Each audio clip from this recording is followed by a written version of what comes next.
আপু, কোথায় গিয়েছিলে তুমি? ও ভুলে গেছিলাম, তুমি তো হসপিটালে গিয়েছিলে। কি বলেছে ডাক্তার? খাদিজা নীরব পলকহীন মেঘের দিকে তাকিয়ে আছে। খাদিজাকে এভাবে বসে থাকতে দেখে হুমায়রা হালকা ধাক্কা দিল। খাদিজা ফিরতেই হুমায়রা ভাও করে মৃদু চিৎকার দিয়ে খিলখিল করে হেসে ওঠে। খাদিজা রেগে ধমক দিয়ে বলল, সমস্যা কি তোমার? জ্বালাচ্ছ কেন? নিজের রুমে যাও, বিরক্ত করবে না। এর আগে কখনো এভাবে ধমক দেয়নি খাদিজা। হুমায়রার চোখে পানি চলে এসেছে। ছলছল চোখে খাদিজার দিকে তাকিয়ে আছে। খাদিজা মুখ ফিরিয়ে নিল। হুমায়রার বেশ অভিমান হলো।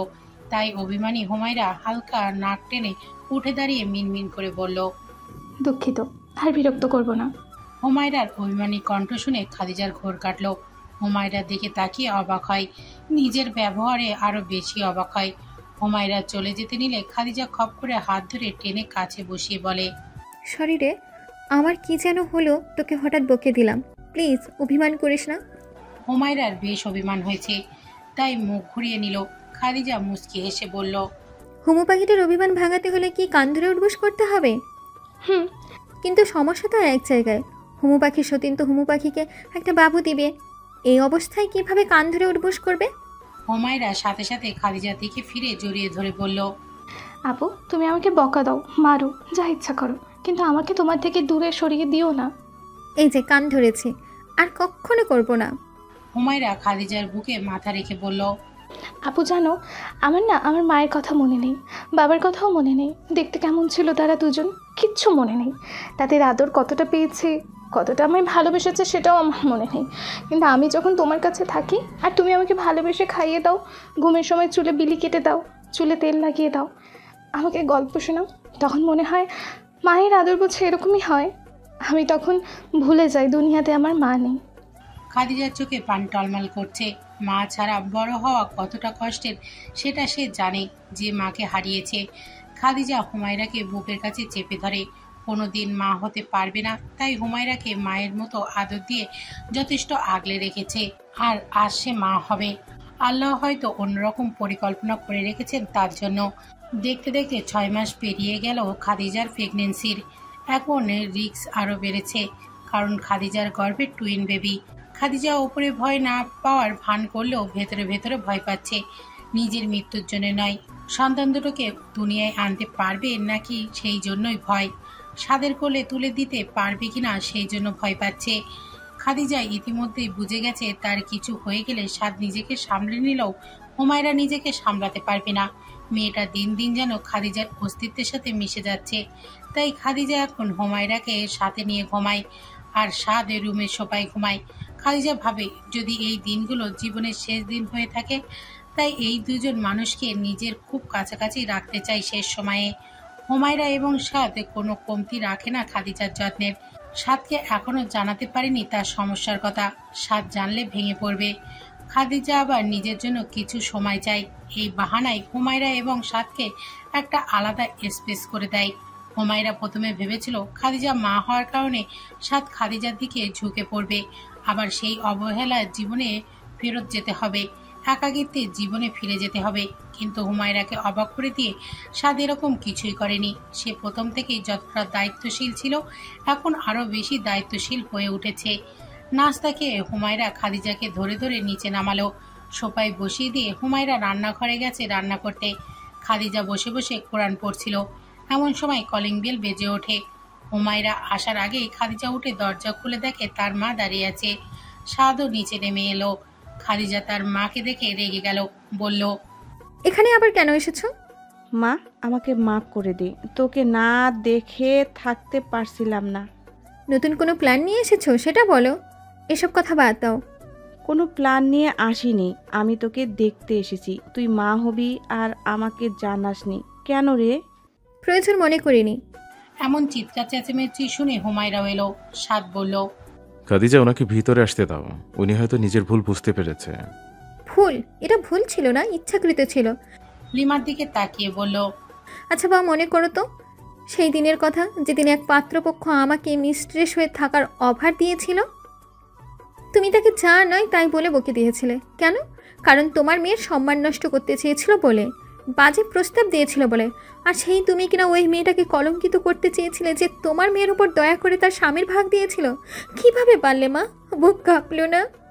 মাফ করে দে আমায়, আমি রানীর কুমন্ত্রণায় সাড়া দিয়ে ফেলেছিলাম।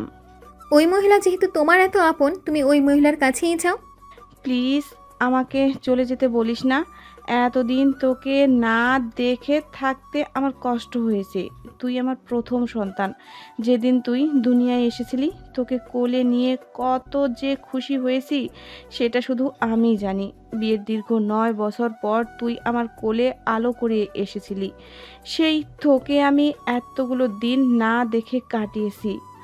আমারও তো কষ্ট হয়, তাই না? ক্ষমা করা যায় না তোর এই অধম মাকে? খাদিজা মুখ ঘুরিয়ে নিল, নিঃশব্দে কেঁদে ফেলেছে। লিমা হুমায়রার কাছে গিয়ে বলল, তুমি আমাকে মাফ করে দাও মা। আমি তোমার ভাবির চক্রান্তে পড়ে গিয়েছিলাম। আমি লজ্জিত। প্লিজ ক্ষমা করে দাও। আন্টি, এভাবে বলবেন না। আপনার প্রতি আমার কোনো ক্ষোভ নেই। সাদ খাদিজার কাছে গিয়ে বলল। ক্ষমা করে দাও না, উনি অনুতপ্ত। বেশ কিছু সময় পর খাদিজা তার মায়ের সাথে স্বাভাবিক হয়ে উঠল। লিমা খাদিজাকে বলে দিচ্ছে কিভাবে করবে, কিভাবে চলবে। এত কিছুর পরেও লিমার মনে সন্দেহ, যদি হুমায়রা কোনো ক্ষতি করে।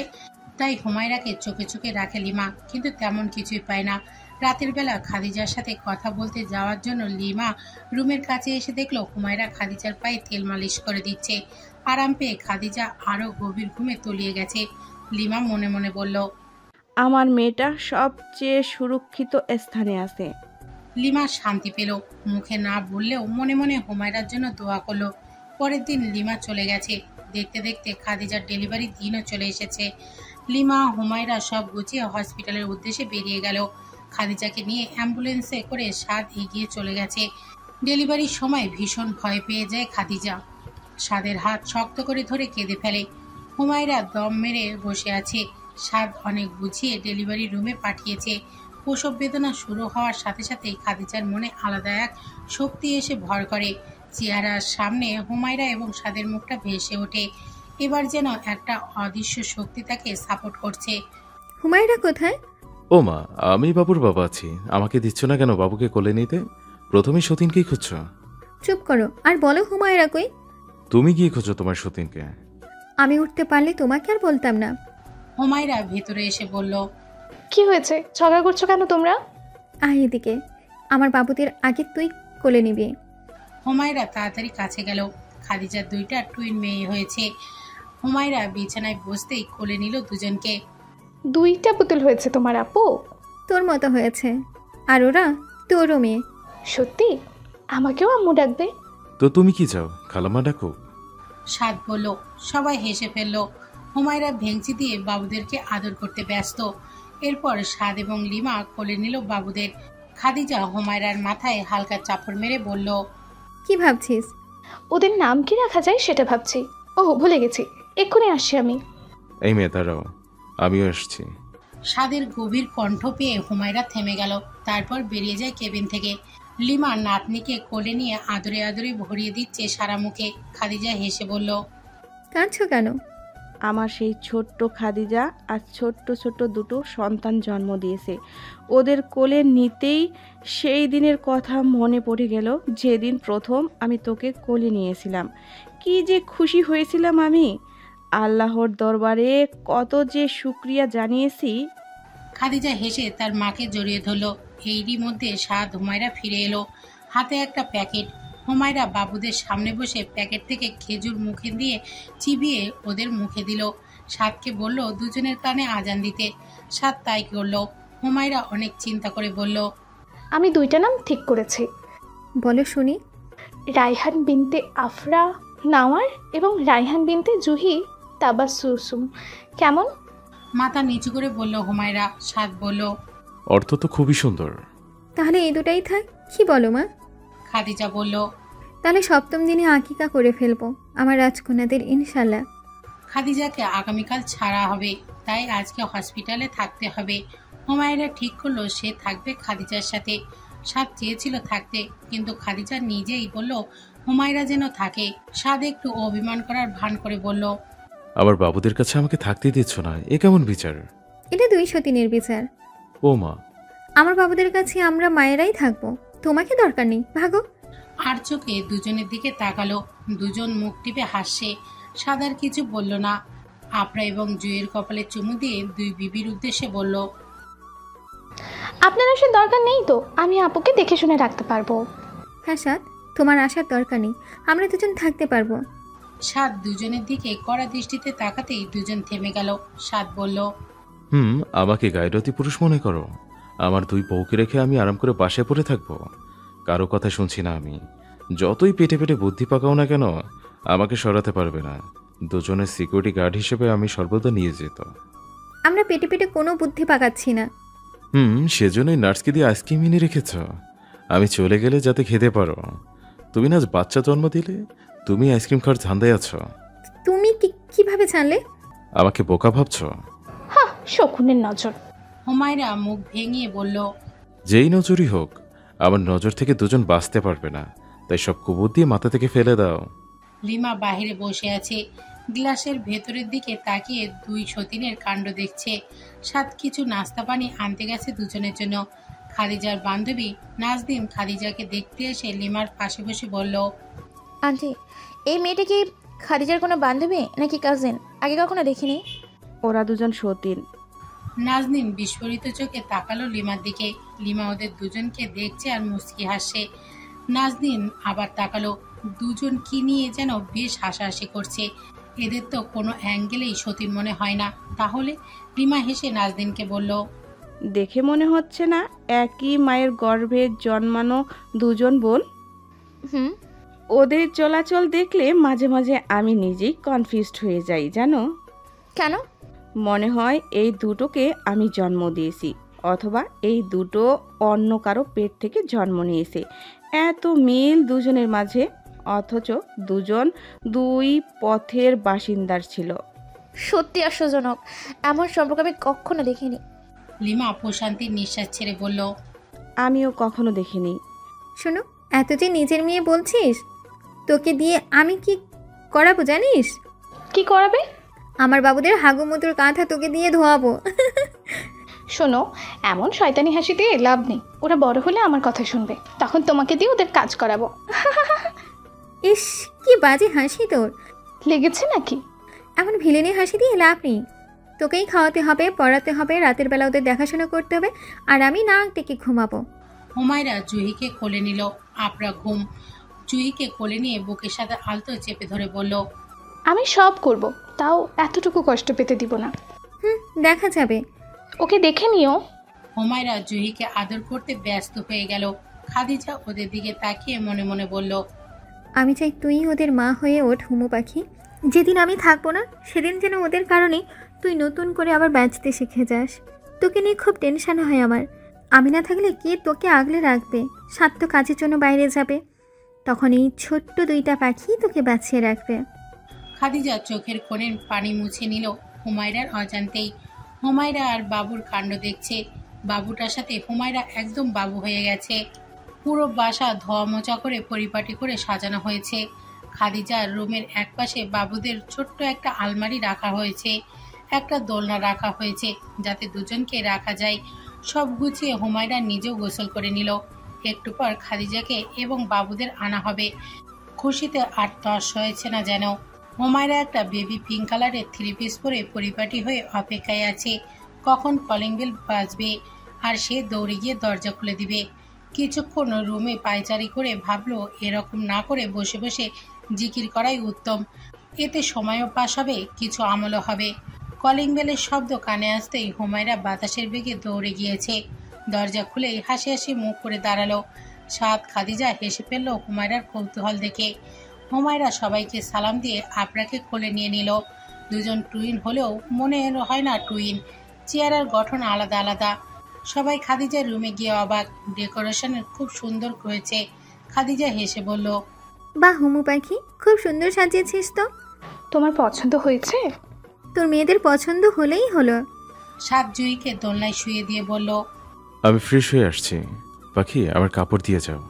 আপনি নিজেই নিয়ে নিন না, আমি বাবুদের সাথে আছি, দেখছেন না? সাদ হুমায়রার দিকে কিছুক্ষণ তাকিয়ে থেকে চলে গেল।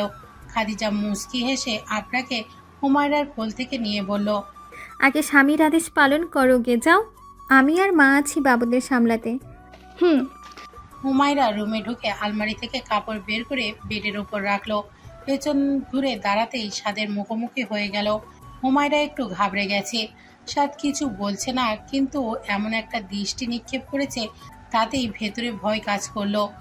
চোখ নামিয়ে কাচুমাচু করছে। ভয়ে ভয়ে জিজ্ঞেস করলো, কি হয়েছে? সতীন আর মেয়েদের সামলাতে গিয়ে স্বামীর দায়িত্ব ভুলে গেছ?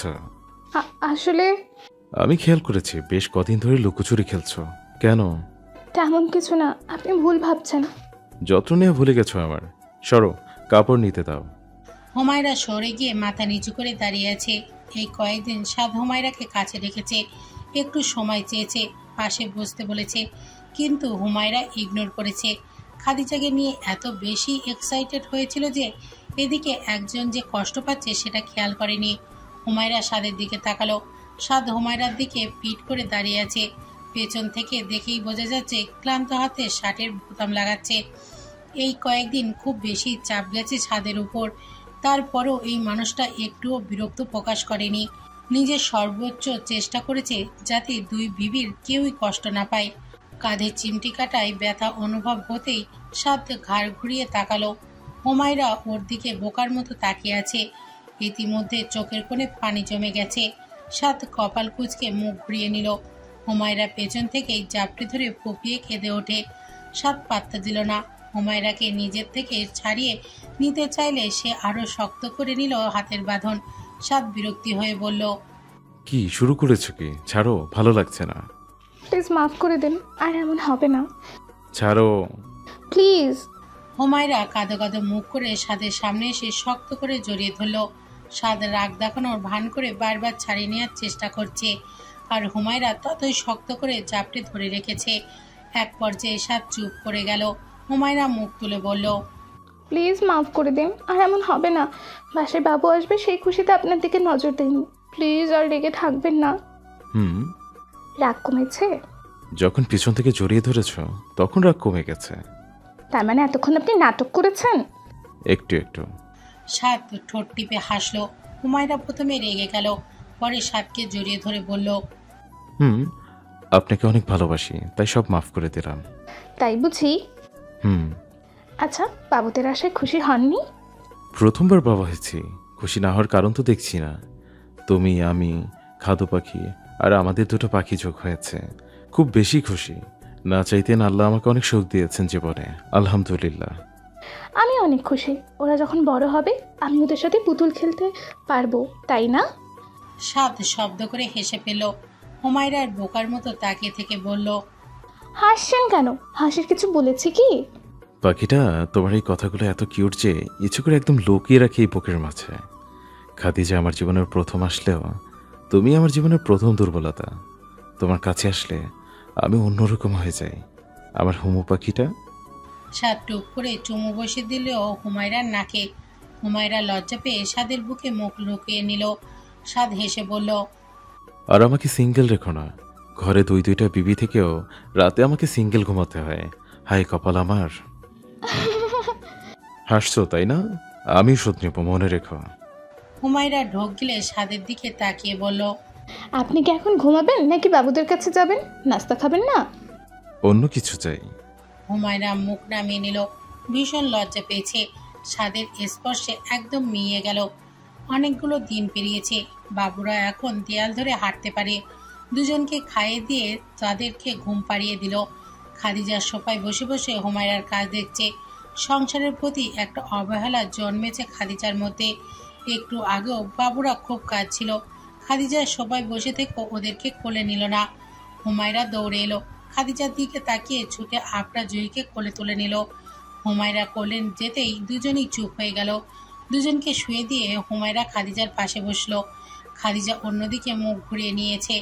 হুমায়রা নরম কণ্ঠে বলল, আপু, তোমার কি হয়েছে বলো তো? মেয়ে দুটো কাঁদছিল আর তুমি এখানে বসে বসে দেখছিলে। এমন তো তুমি ছিলে না, তাহলে এখন এমন করছো কেন? আমি চাই তুই বাবুদের প্রতি যত্নশীল হয়ে ওঠ, যাতে তোর বাবু হলে তাদের সামলাতে পারিস, বুঝেছিস? আর কিছু না। হুমায়রা খাদিজার বুকে মাথা রেখে কোমর জড়িয়ে ধরে শান্ত স্বরে বলল, আপু, আমি চাই না আমার গর্ভ থেকে কোনো সন্তান জন্ম নিক।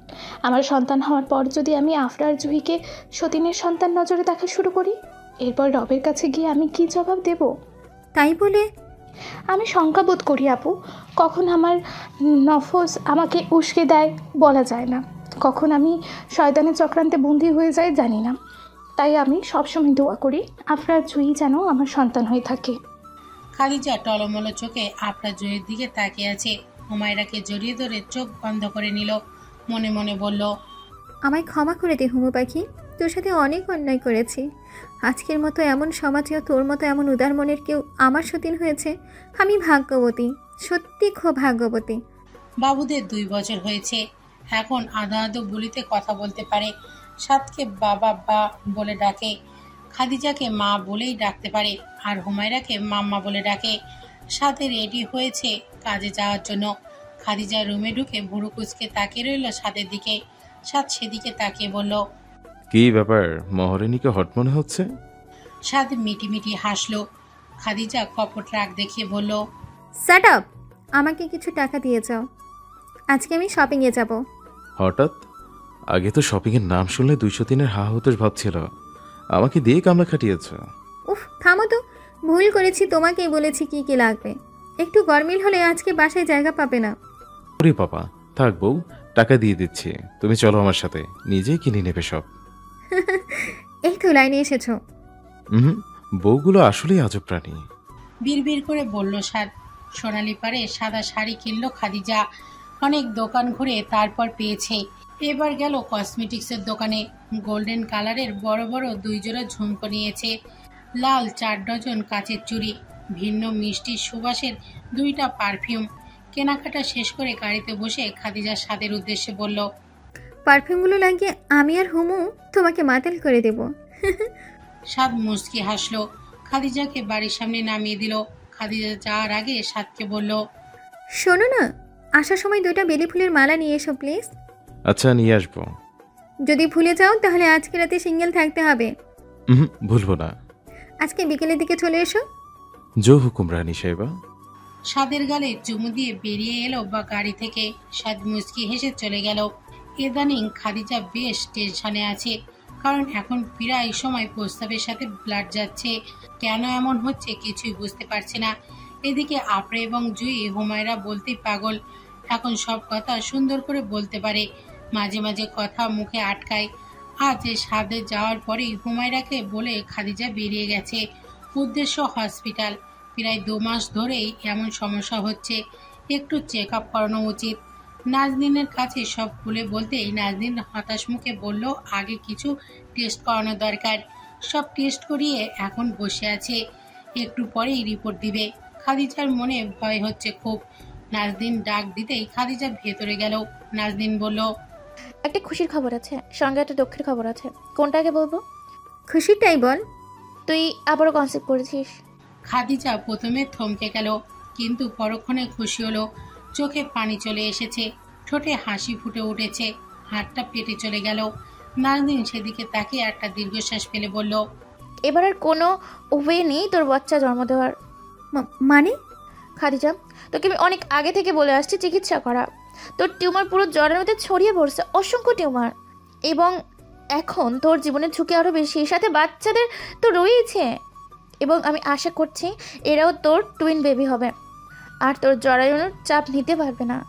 কোনো কিছুই কি করার নেই? তোর জরায়ুতে পছন্দ হচ্ছে, তার উপর অসংখ্য টিউমার, সাথে আবার ভ্রূণও এসেছে। ভাবতে পারছিস ব্যাপারটা? আমি আসি। সাদকে তুই ধোকা দিচ্ছিস। খাদিজা থেমে গেল। নাজনীন আবার বলল, সাদকে কিছু না জানিয়ে এভাবে অন্ধকারে রেখে তুই ধোকা দিচ্ছিস। একবার ভাব, তুই মারা যাবার পর সাদ এসব জানলে কতটা কষ্ট পাবে ভেবেছিস? কেন বলছিস না এসব? আমি পারবো না বলতে, ওরা জানলে দুজনেই ভেঙে পড়বে।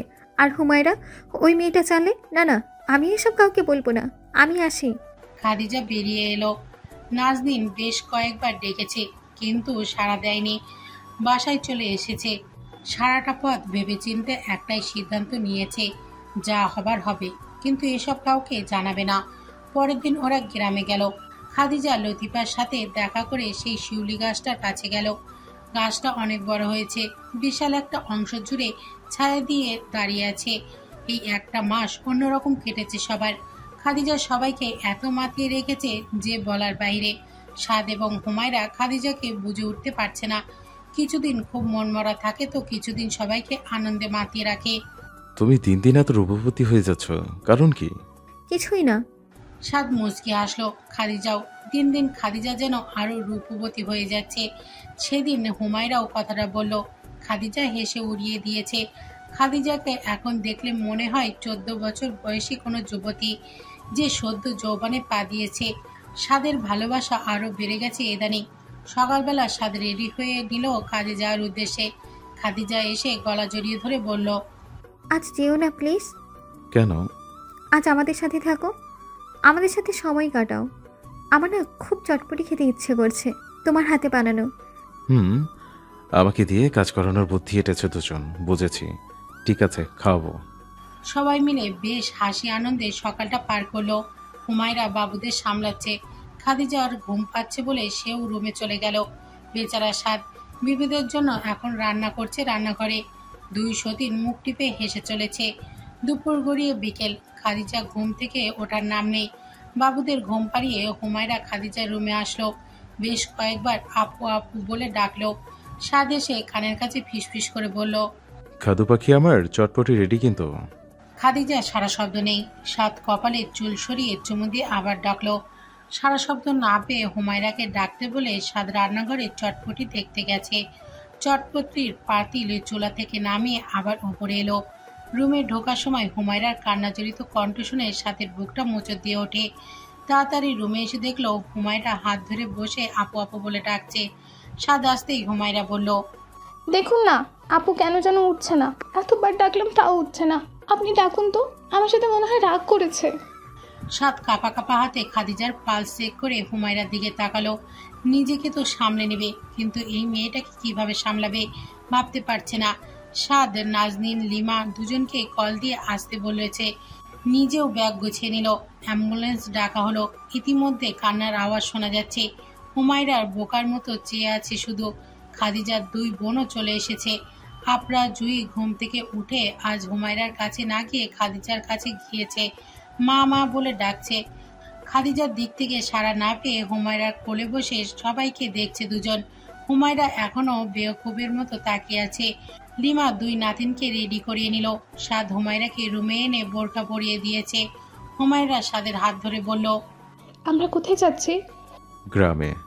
আপু তো এখনো ঘুম থেকে ওঠেনি, আপুকে ফেলে আমি যাব না। সাদ হু হু করে কেঁদে ফেলল হুমায়রাকে জড়িয়ে ধরে। দুই হাতে হুমায়রার মুখটা উঁচু করে ধরে বলল, আমাদের খাদু পাখির ঘুম থেকে উঠবে না, ও একেবারে ঘুমিয়ে গেছে বউ। হুমায়রা সাদের দিকে কিছুক্ষণ তাকিয়ে থেকে রুম থেকে বেরিয়ে গেল। খাদিজার পাশে বসে হাত ধরে বলল, আমি জানি একটু পর উঠে ভেউ করে আমাকে ভয় লাগাবে তুমি। এর আগে আমাকে কি ভয়টাই না লাগিয়েছিলে তুমি। আপু ওঠো না, কতক্ষণ ধরে রাখছি, আর কত ঘুমাবে? এবারে তো আমি রাগ করছি, পরে কিন্তু সরি বলে কান ধরে উঠবস করেও কোনো লাভ হবে না। বলে দিলাম। সন্ধ্যা নেমেছে। নিরে ফিরে যাচ্ছে সকল পাখি। হুমায়রার উদ্ভ্রান্তের মতো তাকিয়ে আছে সামনের দিকে। সবাই চলেছে খাটিয়া নিয়ে বাড়ির পেছনের দিকে। শিউলি ফুল গাছটার তলায় হবে খাদিজার নতুন বসতি। একটু আগেই হুমায়রার কি কান্না। তার কথা সে কিছুতেই তার আপুকে একা ছাড়বে না। তার আপু একা থাকতে পারে না সেখানে। কিছুতেই খাটিয়া ছাড়ছিল না। এক পর্যায়ে সাদ জোর করে টেনে সরিয়ে আনলো ঘরে। লতিফা বেগম নীরব হয়ে বসে আছেন দুই নাতনিকে নিয়ে। মনে মনে বলেন, স্বামী স্ত্রীর বহু সম্পর্ক দেখেছি, ভালোবাসার বহু নজির দেখেছি, দুই সতীনের ভালোবাসার নজির এই প্রথম দেখলাম। হুমায়রার অবস্থা বেশ খারাপ। পাগলের মতো ব্যবহার করে সারাদিন এটা ওটা ছুঁড়ে মারে এদিক সেদিক। আপরা জুইয়ের খেয়াল রাখার মতো অবস্থাও নেই। সাধু হিমশিম খাচ্ছে। হুমায়রাকে দেখবে না দুই মেয়েকে দেখবে ভেবে পাচ্ছে না। তাই লিমা এসে নাতনিদেরকে নিয়ে গেছে। যতদিন হুমায়রা ঠিক না হয় ততদিন লিমার কাছেই থাকবে দুই নাতনি। এতে তার মনটাও একটু শান্ত থাকবে। বড় মেয়েটার শেষ স্মৃতি এই দুইজন। হুমায়রাকে স্বাভাবিক করতে সাদ কম চেষ্টা করে নাই। প্রায় সময় এখানে সেখানে ঘুরতে নিয়ে যায়। এখন কিছুটা স্বাভাবিক হয়েছে। কলিং বেল বাজতেই হুমায়রা ছুটে গেল দরজা খুলতে। সাদকে বলেছে তার জন্য বেলি ফুল আনতে। অবশ্য হুমায়রা বেলিফুল আনতে বলেছে একটা কারণেই, একজনকে জেলাস করাবে তাই। দরজা খুলেই হুমায়রা হাসি খুশি হয়ে দাঁড়ালো। সাদ খুব স্বস্তি পেল হুমায়রার খুশি দেখে। হুমায়রা বলল, ফুল এনেছেন? হুম, এই নাও। একটাই এনেছেন তো? হ্যাঁ। ইয়েস। মালাটা বের করে হুমায়রা ছুট লাগিয়েছে রান্নাঘরের দিকে। সাদ দীর্ঘশ্বাস পেল। হুমায়রা ছুটে গিয়ে রান্নাঘরের সামনে দাঁড়িয়ে বলল, দেখো আপু, উনি আমার জন্য শুধু ফুল এনেছে, তোমার জন্য আনেনি। আজকে তুমি সারাদিন পেছন ঘুরলেও আমি দিব না। সেবার তুমি আমাকে দাওনি, এবার আমি তোমাকে দিব না। হুমায়রা থেমে গেল। রান্নাঘরে এদিক সেদিক তাকিয়ে কাঁদো কাঁদো স্বরে বলল, আপু কোথায় তুমি? নেই, কাঙ্ক্ষিত মানুষটা নেই। যাকে জেলাস করাতে মালাটা এনেছিল, নেই সেই মানুষটা। হুমায়রা ফিরে এলো, দৌড়ে উপরে গেল। খাদিজার রুমের দরজা খুলে হাঁপিয়ে গিয়ে বলল, তুমি এখানে? আর আমি তোমাকে রান্নাঘরে খুঁজছিলাম। শোনো, আজকের মালা আমার, তোমার কাছে দেব না। এখানেও নেই। পুরো রুম খুঁজে, বারান্দা খুঁজে আর পেল না সেই মানুষটাকে। আর কোনোদিন পাবে না সেই মানুষটাকে। সে তো চলে গেছে তার আসল বাড়ি। হুমায়রা মেঝেতে বসে চিৎকার করে কেঁদে ওঠে, বারবার বলছে, আপু কোথায় তুমি? আমি জানি তুমি এখানেই আছো, প্লিজ সামনে আসো। আচ্ছা, মালাটা তোমাকেই দিয়ে দেবো। আমার মালা চাই না, আমার তোমাকে চাই আপু। আচ্ছা, আর আমি অভিমান করবো না, সত্যি বলছি। এই যে আমি কান ধরেছি, তোমাকে আর কোনো দিন কান ধরতে বলবো না আপু। সাদ হুমায়রাকে তুলে বুকের সাথে চেপে ধরল। হুমায়রা ছুটাছুটি করে বলছে খাদিজার কাছে যাবে। সাদ তাও চেপে ধরে রেখেছে, নিজেও নিঃশব্দে কেঁদে ফেলেছে। কাদু পাখি, আমি তোমায় বলেছিলাম একদিন তোমাদের সম্পর্ক এমনভাবে গড়ে উঠবে একজন আরেকজনকে ছাড়া থাকতেই পারবে না। দেখো, আজ মিলে গেল। তোমার পিচ্চি সতীন তোমাকে ছাড়া ভালো নেই, ভালো নেই। মনে মনে বলল সাদ। হুমায়রাকে শান্ত করে বিছানায় বসালো। সাদ নিজেও একটু ফ্রেশ হয়ে এলো। খাবারের প্লেট পাশের ওয়ার্ড্রপের উপরে রেখে হুমায়রার এলোমেলো চুল গুছিয়ে দিল। তারপর ছোট ছোট লোকমা তুলে খাইয়ে দিল। এটা এখন নিত্যদিনের রুটিন হয়ে গেছে। খাদিজা নেই আজ 4 মাস। প্রথম প্রথম তো হুমায়রার অবস্থা বেগতিক ছিল, এখন কিছুটা ঠিক হয়েছে। সাদ ধীরে ধীরে বলল, হোমো পাখি, হুম তুমি কি চাও? তোমার বোন সুখে থাকুক? চাই। তাহলে আজকে থেকে আর কাঁদবে না। তুমি জানো না, তুমি কাঁদলে তোমার বোন খুব কষ্ট পায়। সত্যি? হ্যাঁ। আমি আজকে থেকে আর কাঁদবো না। তুমি একটা ওয়াদা করেছিলে তোমার বোনকে, ভুলে গেছো? কি ওয়াদা? আরফা জুহিকে কখনো মায়ের অভাব বুঝতে দেবে না, অথচ আজ তারা তাদের মাম্মামের কাছ থেকে দূরে থাকছে। ওয়াদার খেলাফ হয়ে যায়নি বলো? হুমায়রা নড়ে চড়ে বসলো। সাদের দিকে তাকিয়ে থেকে পানি খেয়ে শুয়ে পড়েছে। এরই মধ্যে ঘুমিয়েও গেছে। সাদ নিজে খেয়ে প্লেট রেখে এলো। খাদিজার রুমের দিকে তাকিয়ে একটা দীর্ঘশ্বাস ফেলল। মনটাকে অনেক কঠিন করে রেখেছে, কিন্তু তারপরেও মাঝে মাঝে বাচ্চাদের মতো কেঁদে ফেলে সাদ। খাদিজা ওর বায়নাগুলো মিস করে। গলা জড়িয়ে ধরে করা বায়নাগুলো আজ ভীষণ মিস করে। মেয়েটা আল্লাহর মেহমান হয়ে চলে যাবে বলেই হয়তো দিন দিন এত সুন্দরী হয়ে উঠেছিল, আরও রূপবতী হয়ে গেছিল। চেহারার একটা আলাদা স্নিগ্ধতা ফুটে উঠেছিল। সাদ খাদিজার রুমে আসলো। আলমারি খুলে খাদিজার কাপড় নেড়ে চেড়ে দেখছে। সোনালি রঙের সাদা শাড়িটা হাতে উঠে এলো। এই শাড়িটার জন্য কত বায়না করেছিল, কত থেটও দিয়েছিল। একটু গরমিল হলে বাসায় ঢুকতে দেবে না পর্যন্ত বলেছিল। সেদিন 203 একই শাড়ি পরে, একই ঝুমকো চুড়ি পরে সামনে এসে দাঁড়িয়েছিল। দুজনকে দেখে সাদ থমকে গিয়েছিল। চুলের খোপা, ঠোঁটের লাল লিপস্টিক, সাদা 3/4 হাতার ব্লাউজ আর এই জর্জেটের শাড়িতে দুজনকেই সদ্য ফোটা ফুলের ন্যায় লাগছিল। আর আজ এক ফুল মারা গেছে, আরেক ফুল নেতিয়ে গেছে। সেদিন দুজনের ইচ্ছেই ছিল বেলি ফুলের মালা পরবে খোপায়, কিন্তু বিপত্তি ঘটল যখন দেখলো সাদ একটা মালা এনেছে। কারণ সেদিন অনেক ঘুরেই একটাই পেয়েছিল। এই মালাটা নিয়ে দুজন সতীনের মধ্যে কি ঝগড়াটাই না হয়েছে। খাদিজা কতই না রাগিয়েছে হুমায়রাকে। হুমায়রা ঝগড়া করতে পারে না, তাই বাচ্চাদের মতো কেঁদে দিয়েছিল। সাদ শুধু হেসেছে দুইজনের কাণ্ড দেখে।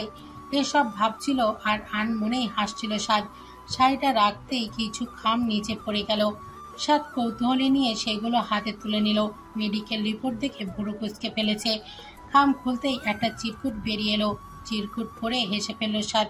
পরক্ষণেই শেষ লাইনে কেমন যেন ঘাপটা মনে হলো। চিরকুটে লেখা ছিল, কাঠগোলাপ গাছ যেমন আগাগুলো ঠুনকো হয়, পাতা নিয়ে ফুল ফোটার পরে বেশ সুবাস ছড়ায়, আমি আর হুমায়রা সেই সুবাসিত ফুল হতে চেয়েছি সাদ। তুমি আমাদের সেই ঠুনকো গাছ, আর আমরা সুবাস ছড়িয়ে তোমার জীবন রাঙিয়ে দিতে চেয়েছি। প্লিজ ভুল বোঝো না আমায়। প্লিজ ভুল বুঝো না আমায়, এই কথাটাতেই কেমন যেন লাগলো। খামের বাকি কাগজ বের করে দেখলো রিপোর্টগুলো। কিছুক্ষণের জন্য থমকে গেল সাদ। খাদিজা আবারও সন্তান সম্ভব ছিল। আমাকে তো বলেনি, হুমায়রাকে বলেছে। ও জানালে তো জানতাম, কেন জানায়নি ও আমাদের? আর একটা খাম যেটা ছিল সেটা খুলে দেখলো। সব দেখার পর সাদ ভেজা চোখে মোবাইল উঠিয়ে নাজনীনকে ফোন দিল। সব জেনে সাদ স্থির হয়ে খাটে বসে পড়েছে। মনটা শুধু বারবার বলছে, তুমি আমাকে কেন জানাওনি একটাবার? কেন বলনি খাদিজা? কেন কেন? মনের মধ্যে বেশ বড় একটা পাথর জমেছে। এই ধাক্কা সামলাতে পারছে না সাদ। এমন তো হবার কথা ছিল না। একবার জানালে কিছু না কিছু করতো সে। কেন জানায়নি? কিন্তু এই কেনর উত্তর নেই কোথাও। পেরিয়েছে অনেকগুলো বসন্ত। হুমায়রা ধীর পায়ে উঠে খাদিজার রুমে এলো। এই রুমে এখন বড় মেয়ে আফরা থাকে, পাশের রুমে জুই থাকে। দরজা ঠেলে ভেতরে ঢুকে ড্রেসিং টেবিলের দিকে এগিয়ে গেল। মেয়েটা সেখানে বসে আছে। আপনার বান্ধবীরা সব বেরিয়ে গেছে। মেয়েটা লাজুক হাসছে। আসছে যাচ্ছে শ্বশুর বাড়ি। হুমায়রা আপনার সামনে দাঁড়িয়ে দেখছে মেয়েটাকে। আপনার চোখ তুলে হুমায়রার দিকে তাকিয়ে লাজুক হেসে বলল, মাম্মাম, আমাকে কি মায়ের মতো লাগছে? হুমায়রা কিছু বলল না, শুধু তাকিয়ে রইল অপলক দৃষ্টিতে। সেই সোনালি পাড়ে সাদা রঙের শাড়ি, সেই ঝুমকো, সেই চুড়ি পরে বসে আছে আপরা। মনে হচ্ছে খাদিজা বসে আছে। হুমায়রার ঠোঁটে হাসি আর চোখে পানি। এখন মনে হচ্ছে তার সতীন খাদিজা বসে তার দিকে তাকিয়ে আছে। আপরা সম্পূর্ণ তার মায়ের কার্বন কপি। এর মাঝে জুই এসে উপস্থিত হয়েছে, হাতে বেলি ফুলের মালা। আপরা দেখিয়ে বলল, একটাই, তোর জন্য নেই। একটাই মানে? আমি কি পারবো? আমি কি জানি? দুজনে বেলি ফুলের মালা নিয়ে কাড়াকাড়ি করে আর ঝগড়া করছে। আজ তার দুই মেয়েরই বিয়ে। দুজনেই মায়েদের শাড়ি পরে একইভাবে সেজেছে। হুমায়রা চুপচাপ দাঁড়িয়ে দেখছে তাদের কাণ্ড। হুমায়রার চোখের সামনে অনেক পুরনো এক দৃশ্য ভেসে উঠেছে। দুই সতীনের ফুল নিয়ে কাড়াকাড়ি সেই মুহূর্ত। কত বছর পেরিয়ে গেছে, অথচ এখনো সেই স্মৃতিগুলো জীবন্ত মনে হয় হুমায়রার কাছে। দুজনেই হুমায়রাকে জাপটে ধরতেই হুমায়রার ধ্যান ভাঙল। মেয়ে দুটো হুমায়রাকে জড়িয়ে ধরে বলল, মাম্মাম, তোমার কি মায়ের কথা মনে পড়ে গেছে? সে তো আমার মনের মধ্যেই থাকে, নতুন করে আর কি মনে পড়বে? আমার লাইফে প্রথম তোমাকে দেখছি যে সতীনের স্মৃতি মনে করে আবেগে আপ্লুত হয়, আর বাকিরা তাদের সতীনের কথা মনে করে খুশিতে গদগদ হয়ে যায়। মনে মনে বলে, যাক, আপদ বিদেয় হয়েছে। তুমি অন্যরকম মাম্মাম। শুধু মাম্মাম নয়, মাও অন্যরকম ছিল। তাই তো দুজনের মধ্যে এত সুন্দর স্মৃতি গড়ে উঠেছে। ইস, আমি যদি তখন থাকতাম। জুই অন্যমনস্ক হয়ে বলল। আপরা জুহির কপালে চাটা মেরে বলল, গর্ধ, আমরা তো ছিলামই, কিন্তু ছোট। মাম্মাম, আমাদেরকে তোমার মতন আর মায়ের মতো লাগছে। কেঁদো না মাম্মাম, অন্তত আজকের দিনে। ঠিক আছে, কাঁদবো না। খুশি এবার? দুজনের মাথার ঘোমটা টেনে দিল হুমায়রা। কপালে চুমু দিয়ে জড়িয়ে ধরল। এরই মধ্যে শোনা গেল বর এসেছে। দুজনেই বোরখা পরে তৈরি হয়ে নিল। বিয়ে শেষে এই বাড়ি ছেড়ে নতুন বাড়িতে উঠবে তাই। হয়তো 40 বসন্ত পেরিয়েছে, অথবা এর থেকেও বেশি। ঘুম ভাঙতেই চোখ পিটপিট করে হুমায়রা সামনে তাকালো। কানের কাছে ধূপ ধূপ শব্দ আসছে। মাথা তুলে তাকাতেই নিজেকে প্রিয় স্বামীর বাহুবন্ধনে পেল। হুমায়রা মুচকে এসে আবারও মাথা রাখলো স্বামীর বুকে। দুজনের চুল সাদা হয়ে গেছে, সাদের দাড়িও সাদা হয়েছে। হুমায়রা স্বামীর বুকে ধুকপুক শব্দ শুনতে ব্যস্ত। এরই মধ্যে বাইরে হাওয়া বইতে লাগলো। গ্রামের বাড়িতে এখনো সেই দোতলার টিনের ঘরটা রয়েছে। হুমায়রা চোখ মেলে সেদিক তাকালো। এখন তারা গ্রামেই থাকে। বাতাসের ঝাপটায় চারিদিকে কাঠগোলাপের সুবাস এবং শিউলি ফুলের সুবাসে মুখরিত হয়ে আছে। মনে হচ্ছে বৃষ্টি নামবে। হয়তো তাই হলোও তাই। মুষলধারে বৃষ্টি নেমেছে। হুমায়রা চোখ বন্ধ করে ফেলল। কানে সে বাজলো দুই সতীনের হাসি খিলখিল শব্দ। চোখ মেলে তাকালো। উঠোনের মাঝেই দুই সতীন দুজনের হাত ধরে পানির মাঝে লাফাচ্ছে। হুমায়রা হাসলো। এই যে তাদের গল্প চোখের সামনেই ভাসছে, ভাসছে 203-এর আনন্দের মুহূর্ত।